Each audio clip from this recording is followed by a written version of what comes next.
শ্রীবাস পণ্ডিতের দাদার নাম নলিনী পণ্ডিত।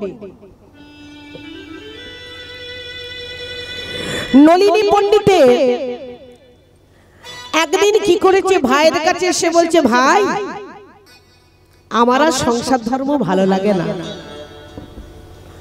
বলে তাহলে কি করবি দাদা? বলছে আমি এক কাজ করি, আমি সংসারের মায়া ত্যাগ করি, সন্ন্যাস ধর্মে দীক্ষা নেব। বলে বা তুমি সন্ন্যাস ধর্মে দীক্ষা নেবে, আর তোমার এই ছোট্ট মেয়ে কার কাছে থাকবে? বলে কেন ভাই, তোদের কাছে আমি রেখে দিয়ে আমি সন্ন্যাস ধর্মে দীক্ষা নেব। ভালো করে বুঝিয়ে বাজিয়ে ছোট্ট নারায়ণীকে মাগো তাদের কাছে রেখে দিয়ে তিনি চলে গেলেন সন্ন্যাসে। দিন যায়, ছোট নারায়ণী ধীরে ধীরে বড় হচ্ছে, ঘুমায় না। শ্রীবাস পণ্ডিত ওই ভাইটিকে নিজের কন্যার মতো তাকে ধীরে ধীরে বড় করছে বাবার স্নেহে। তা একদিন তাকে বিবাহ দিয়ে দিল। কিন্তু মাগো কথায় বলে, দুঃখ দিয়ে যার জীবনে গড়া, সুখের আশা তার বৃথাই করা। ছোট নারায়ণীর সুখ কপালে সহ্য হলো না। স্বামী হারা হয়ে সেই ছোট নারায়ণী শ্রীবাসের কাছে এসে করজনে বলছে, কাকা ও কাকা, তোমার চরণে আমায় একটুখানির জন্য ঠাঁই দেবে না? আমি যে বড় অভাগিনী গো কাকা, ছোটবেলায় মাতৃহারা হয়ে পিতৃহারা হয়ে তোমার আশ্রয়ে তো ছিলাম। তাহলে ভগবান যখন আমাকে সংসার করতে দিল না, তাহলে তোমার চরণে আমায় একটি বারের জন্য ঠাঁই দাও। নারায়ণীর কথা শুনে শ্রীবাস নারায়ণীকে জড়িয়ে ধরে তার ইষ্ট দেবতার কাছে নিয়ে গিয়ে বলতে লাগলো, নারায়ণী আমি কে? আমি তোর জীবনে কেউ নয়। আজ থেকে এই রাধা মাধবের চরণে তোর নিজের বলতে যেটুখানি লজ্জা, ঘৃণা, ভয়, জীবন, যৌবন সব কিছু ওনার চরণে সমর্পণ করে দে। তাই সেই দিন থেকে নারায়ণী নিজের বলতে যেটুখানি ওই রাধা মাধবের চরণে সমর্পণ করে দিলে। আর এদিকে একদিন কি হয়েছে, শ্রীবাস পণ্ডিত নারায়ণীকে দেখে বলছে, নারায়ণী তুই ঘরের মধ্যে থাক, আমি একটু শিষ্য বাড়ি যাব। শিষ্য বাড়ি চলে গেল। আর ছোট নারায়ণী রাধা মাধবের মন্দিরে করজোড়ে চুপটি করে বসে রাধা মাধবের দিকে তাকিয়ে বলতে লাগলো, প্রভু এ জীবনে তো আমি কিছুই পেলাম না, তুমি কি একটি বারের জন্য আমায় দর্শন দিতে পারো না প্রভু? তাই নারায়ণী রাধা মাধবের চরণে করজোড়ে বলছে, আর নয়ন জলে একটি বারের জন্য রাধা মাধবকে নিজের মনের কথা জানাচ্ছে। আর বলছে, আমি কেমনই তোমারে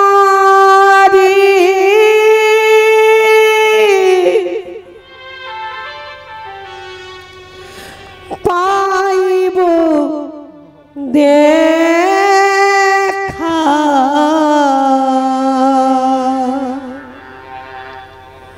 ওগো নবীন নীরদ ঘনশ্যাম।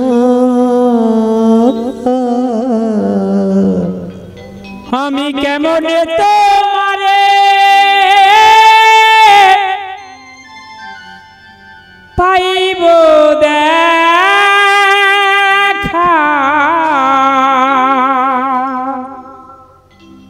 ওগো নবীন নীরদ ঘন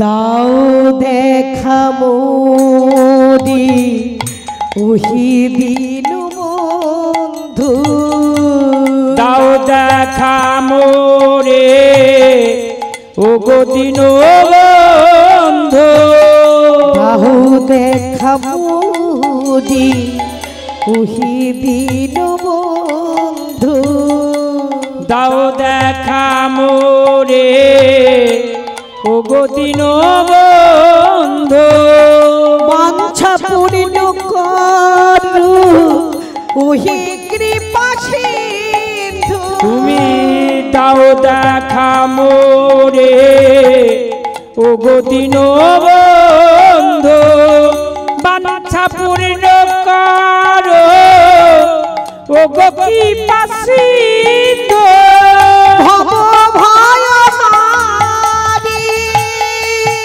একবারই দেখা নিতাই গৌর প্রেমানন্দ হরি হরি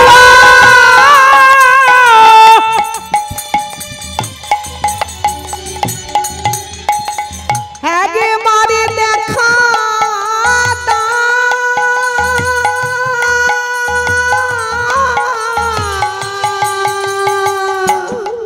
তুমি ভব ভয়ারিণী ওগো দিন বন্ধু ভব ভয় হারি ওহে দিন বন্ধু ভব ভয়ারিণী তুমি দিন বন্ধু কৃপাময় প্রাণনা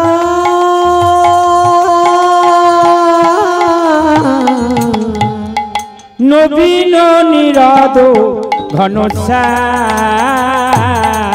আমি কেমনে তোমারে পাইব দেখা নবীন নীরদ ঘন ওগো নবীন নীরদ ঘন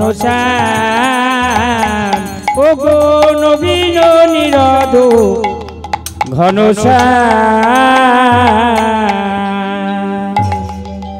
এইভাবে যখন ভগবানকে ডাকছে ঠিক সেই সময় কে হঠাৎ দরজা ধাক্কা দিচ্ছে আর বলছে ও শিবাস আরে দরজাটা খোলো আমি এসেছি গো আমি আরে দরজাটা খোলো নারায়ণী মনে মনে ভাবছে এই অসময়ে কে আবার গৃহে আসলো না না না না দরজাটা আমি খুলবো না এই বলে আবার ভগবানের চরণে নিজের সমস্ত কিছু জানাচ্ছে আবার আবার যেন কে দরজা ধাক্কা দিচ্ছে আর বলছে ও শিবাস আমি এসেছি গো আমি একটু দরজাটা খোলো না নারায়ণী মনে মনে ভাবছে তো বড় সমস্যার মধ্যে পড়লাম হ্যাঁ দেখি তো হঠাৎ কে আসলো আমার গৃহে তাই নারায়ণী কি করেছে তাড়াতাড়ি তার ইষ্ট দেবতার কাছ থেকে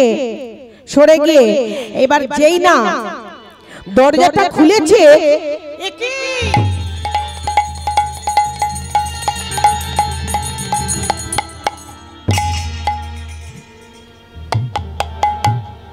প্রভু তুমি এসেছো প্রভু ও প্রভু কত মুনি ঋষিগণ তপস্যা করে যার দর্শন পায় না কত মানুষ একটুখানি তোমার প্রসাদ পাওয়ার জন্য আকুলি বিকুলি করে তবু তোমার প্রসাদ পেলে না আর আজই আমার ভাঙা কুঠিরে তুমি এসেছো এসো প্রভু এসো গৌরাঙ্গ মহাপ্রভু স্বয়ং শ্রীবাসের গৃহে এসে নারায়ণীকে বলছে নারায়ণী আমি এখন আসি নারায়ণী বলছে না প্রভু, আমি তোমায় কিছুতেই যেতে দেব না, তুমি এই স্থানে বসো, তোমাকে সেবা দেব, তোমার চরণ যুগল আমি সেবা করব, তবেই তো তোমাকে ছাড়ব। যেমন ভাবা তেমন কাজ গো। তাই নারায়ণী কি করেছে, গৌরাঙ্গ মহাপ্রভুকে সেবা দিলেন। সেবার পরে চরণ চরণ সেবা করছে, তারপর একটি তাম্বুল অর্থাৎ পান সেজে দিলেন। গৌরাঙ্গ মহাপ্রভু আমার পান চিবাচ্ছে, চিবাতে চিবাতে হঠাৎ নারায়ণীকে বলছে, ও নারায়ণী, নারায়ণী এখানে শোনো, এক কাজ করো, তুমি নয় আমার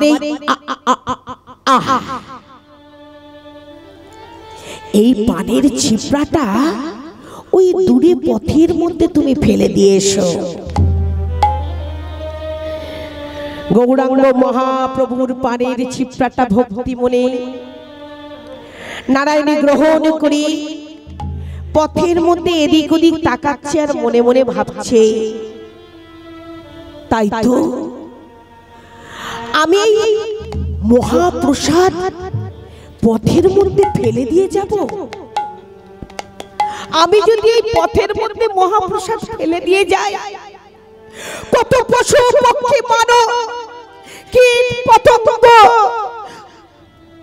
এই প্রসাদের উপর দিয়ে তো পদদলিত করে চলে যাবে। না না না না,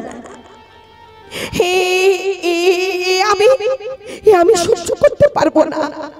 তাই নারায়ণী কি করেছে, মনে মনে ভাবছে, আমি যদি এই প্রসাদটা নিজে সেবা করে নি কেমন হবে।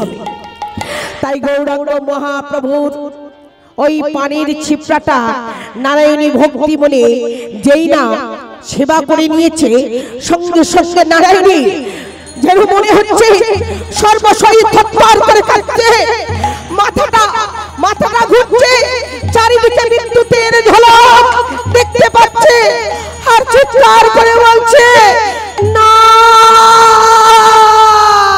ওগো প্রভু আমার,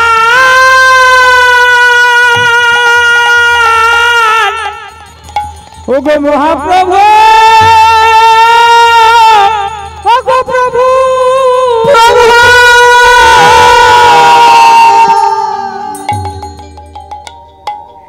প্রভু প্রভু করে যখন চিৎকার করছে, গৌরহরি নারায়ণীর কণ্ঠস্বর শুনতে পেয়ে তিনি চিৎকার করে বলতে লাগলো, নারায়ণী,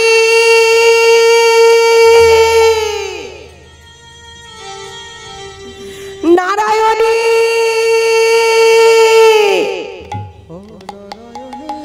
নারায়ণী।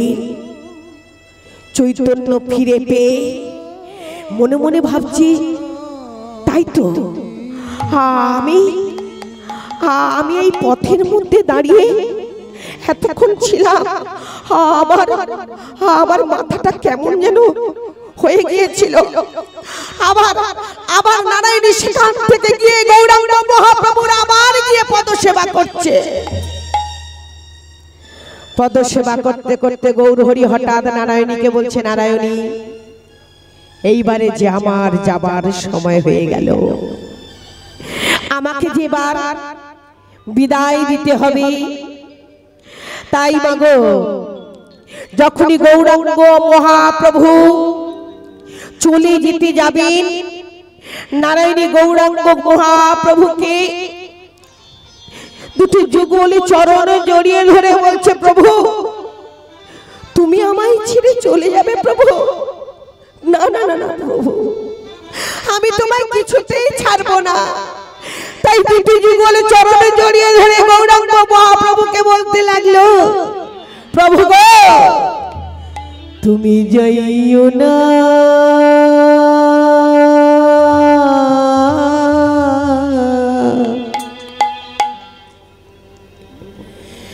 যাইও না গৌরী হরি, তুমি যাইও না, না না গো যাইও না, গৌর হরি তুমি যাইও না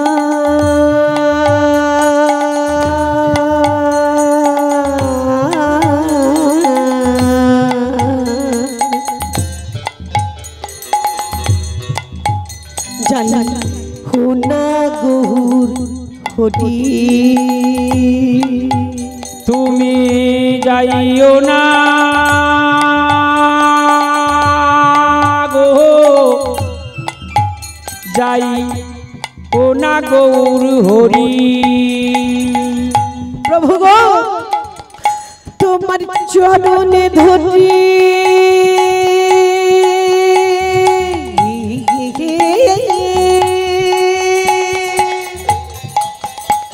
মিনতি করি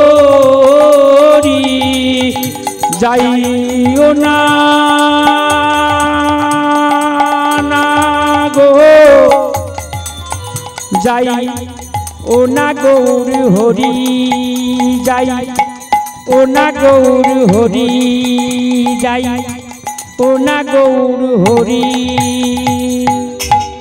আমায়রা গৌরাঙ্গ মহাপ্রভুকে যখন নারায়ণী যেতে দিচ্ছিল না, গৌরাঙ্গ মহাপ্রভু নারায়ণীকে সান্ত্বনা দিয়ে বলতে লাগলো, নারায়ণী দুঃখ পেও না, কষ্ট পেও না, আমি তোমায় আশীর্বাদ করছি, তুমি সুসন্তানের জননী হবে।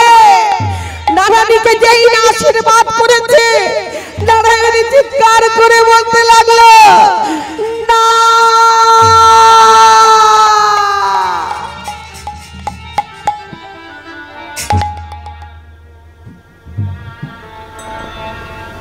প্রভু হে তুমি কি আশীর্বাদ করলে প্রভু?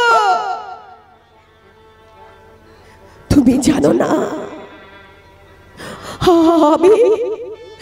আমি যে বিধবা হই, আমি কেমন ভাবে সুসন্তানের জননী হব।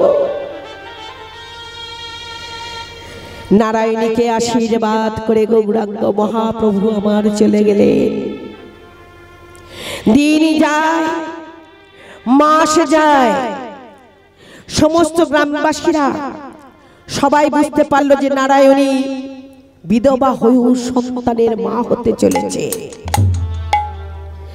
তাই শ্রীবাসের নামে বিচার ডেকে উঠলাম। মাগো, আগেকার দিনে তর্কালঙ্কার মোড়ল বিচারপতি মহাশয় ছিল। সেই বিচারপতি মহাশয় নারায়ণীর নামে আর নারায়ণীর কাকার নামে বিচার সভা বসালেন। বিচার সভায় যখন বসালেন, এক এক করে শ্রীবাসকে প্রশ্ন করছে। শ্রীবাস সেই প্রশ্নের উত্তর দিতে পারছে না, বিশ্বাস করছে না, বলছে, না বিচারপতি মহাশয়, আমার নারায়ণী গঙ্গার মতো পবিত্র, আমার নারায়ণী এমন কাজ করতে পারে না, আমার নারায়ণী যে কলঙ্কিনী নয়, কুলটা নয়, অসতী নয়। শোনো শ্রীবাস, তুমি তোমার ভাইজিকে গিয়ে জিজ্ঞাসা করে এসো। ঘরে গিয়ে ভাইজিকে জিজ্ঞাসা করলো। নারায়ণী কাকার দুটি যুগলে চরণে জড়িয়ে ধরে বলছে, কাকা আমি জানি না, আমি জানি না কেমন করে কিভাবে হয়েছে, আমি জানি না, তুমি বিশ্বাস করো। শ্রীবাস পণ্ডিত নারায়ণীকে বলছে, ওরে ওরে, সবাই যখন বলছে তুই কুলোটা, কলঙ্কিনী, অসতী, ঠিক বলেছে, আমি আর তোর মুখ দর্শন করতে চাই না, যা আমার ঘর থেকে বেরিয়ে যা। আর যদি না তুই বেরিয়ে না যাস, আমি আমার নিজেকে শেষ করে দেব। আমি ওই সুমধুনির দিনে গিয়ে নিজের জীবন শেষ করে দেব। মাগো, একটু আগে বলছিলাম না, ভগবানের উপরে বিশ্বাস থাকা উচিত। ভগবানকে যদি আপনারা না বিশ্বাস করে, আপনাদের জীবনে কিছুই হবে না। নারায়ণী ভগবানের কাছে করজোড়ে বলছে, ঠাকুর তুমি আমাকে বাঁচাও, এই কলঙ্কের বোঝা হতে আমায় মুক্তি দাও। অন্তর্যামী ভগবান নারায়ণী, নারায়ণীকে বাঁচানোর জন্য নারায়ণীকে বলছে, নারায়ণী তোমার কাকা সুরধনীর তিনি নিজের জীবন শেষ করতে চলেছে, তুমি তোমার কাকাকে নিয়ে সে বিচারপতিদের কাছে যাও, আর সেই বিচারপতি মহাশয় তোমাকে যা প্রশ্ন করবে সেই প্রশ্নের উত্তর তোমার গর্ভ থেকে গর্ভের সন্তান তার পরিচয় দেবে। তোমায়রা এমন আশ্চর্য ঘটনা কেউ কোনোদিন শুনেছে? তাই এই ঘটনা শোনার জন্য অনেক দূর দূর থেকে সবাই ছুটে এসেছে সেই বিচার সভাতে। নারায়ণীর কাকা যখন দাঁড়িয়েছে, বিচারপতি মহাশয় বলতে লাগলো নারায়ণীকে, কি গো তোমার গর্ভের সন্তানের পিতাকে? চুপ করে থেকো না নারায়ণী, বলো সে কে, তার পিতাকে? চারিদিকে নিস্তব্ধ হয়ে গেছে। ও মায়েরা, চারিদিকে যেন কেমন একটা থমকা ভাব। সত্যি তো গো মা, এই আমাদের গ্রামে যদি এমন একটা ঘটনা শোনা যায়, কেউ কি না এসে থাকতে পারে গো? তাই কি বলে এই শোনার জন্য সবাই অধীর আগ্রহে বসে আছে। হঠাৎ নারায়ণীর গর্ভ থেকে কে যেন বলে উঠল, শোনো বিচারপতি মহাশয়, শোনো তর্কালঙ্কার মোড়ল, আমি কে আর আমার পিতাই বা কে? তোমরা জেনে শুনে আমার মায়ের কাছ থেকে তোমরা ক্ষমা চাইবে, কারণ আমার মা কুলোটা নয়, আমার মা কলঙ্কিনী নয়, আমার মা অসতী নয়। তাই সেই গর্ভ থেকে গর্ভের সন্তান বলে উঠল, কি বলে উঠল গো? শ্রী চৈতন্য পিতা মোর নিত্যানন্দ গুরু, শ্রী চৈতন্য পিতা মোর নিত্যানন্দ গুরু, শ্রী চৈতন্য পিতা মোর নিত্যানন্দ গুরু, শ্রী চৈতন্য পিতা মোর নিত্যানন্দ গুরু। মাতৃগর্ভ সিন্ধু মাঝে বাঞ্ছা কল্পতরু, সে যে মাতৃগর্ভ সিন্ধু মাঝে বাঞ্ছা কল্পতরু, মাতৃগর্ভ সিন্ধু মাঝে বাঞ্ছা কল্পতরু, মাতৃগর্ভ সিন্ধু মাঝে বাঞ্ছা কল্পতরু। তাই চিনে না, চিনে না, চিনে নাও, চিনে নাও, চিনে না, চিনে না, চিনে নাও, চিনে নাও। আমি কে আর পিতা বাকে চিনে না, চিনে না, বলি আমি কে আর পিতা বাকে চিনে নাও, চিনে নাও। আবার ওই মাতৃগর্ভ সিন্ধু মাঝে বাঞ্ছা কল্পতরু, মাঝে বাঞ্ছা কল্পতরু, আবার মাতৃগর্ভ সিন্ধু মাঝে বাঞ্ছা কল্পতরু। হরি হরি হরি বল। তোমায়রা তাহলে আজকের এই সন্তানের পিতাকে গৌরাঙ্গ মহাপ্রভু, আর সন্তানটিকে শ্রী শ্রী বৃন্দাবন দাস ঠাকুর। তাই আসুন আসুন শুধু ভক্তমণ্ডলী, আজ আমরা সবাই উলুধ্বনি শঙ্খধ্বনি করতে করতে মধুময় বৃন্দাবনে যাই, চলুন। তাই দেখি তো আমার মায়ের একটু যে কজন আছেন। হরি বল, হরি বল, হরি বল। মাগো, আসরে উঠেই একজন মাকে বলেছিলাম যে রাত গভীর হয়েছে তো, যেমন খাবার, যেমন খানিক সুন্দর খাবার হোক না কেন, ওই রাত গভীরে খেলে বদহজম হয়। তাই বুঝি আমার মায়েরা বাবারা সবাই বসেছিল তো, রাত্রি যখনই হয়েছে তখনই চলে গেছে। যাই হোক, যে কজনই বসে আছেন দেখি সবাই মিলে আজ উলুধ্বনি শঙ্খধ্বনি হরিধ্বনি করতে করতে আমরা সবাই মধুময় বৃন্দাবনে যাব। আর মুখে কি বলবো গো?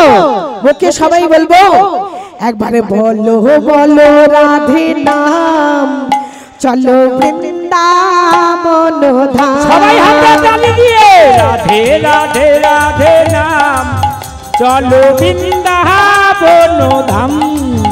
একেবারে রাধে রাধে রাধে নাম চলো বৃন্দাবন ধাম। বলছেন তো? দেখি তো বলুন। রাধে রাধে, সবাই বলো বলো রাধা নাম চলো বৃন্দাবন ধাম। একবার বলো বলো বলো নাম চলো বৃন্দাবন ধাম। বৃন্দাবনের কত লীলা,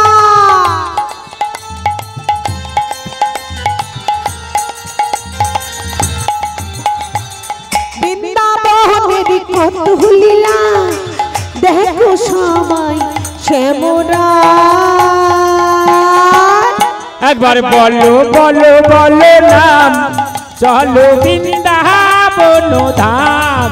একবার বলো বলো বলো নাম চলো বৃন্দাবন ধাম। গৌরার নিহিতাই নাচে দুটি বাহু তুলে, জগায়ার মাথায় নাচে দেখো হেলে দুলে। বলি গৌরার নিহিতাই নাচে দুটি বাহু তুলে, জগাইয়ার মাথায় নাচে দেখে হেলে দুলে। বৃন্দাবনের পাখিগুলো, বৃন্দাবনের পাখিগুলো কি গো কবিতারা রাধানা। একবার বলো বলো বলো নাম চলো বৃন্দাবন ধাম। একবার বলো বলো নাম চলো বৃন্দাবন ধাম। বৃন্দাবনের ময়ূরাসন, বৃন্দাবনের ময়ূরেশন পেখম মিলি নাচে গো। একবার বলো বলো বলো নাম চলো বৃন্দাবন ধাম। একবার বলো বলো বলো নাম চলো নিতাই গৌর প্রেমানন্দে হরি হরি বল।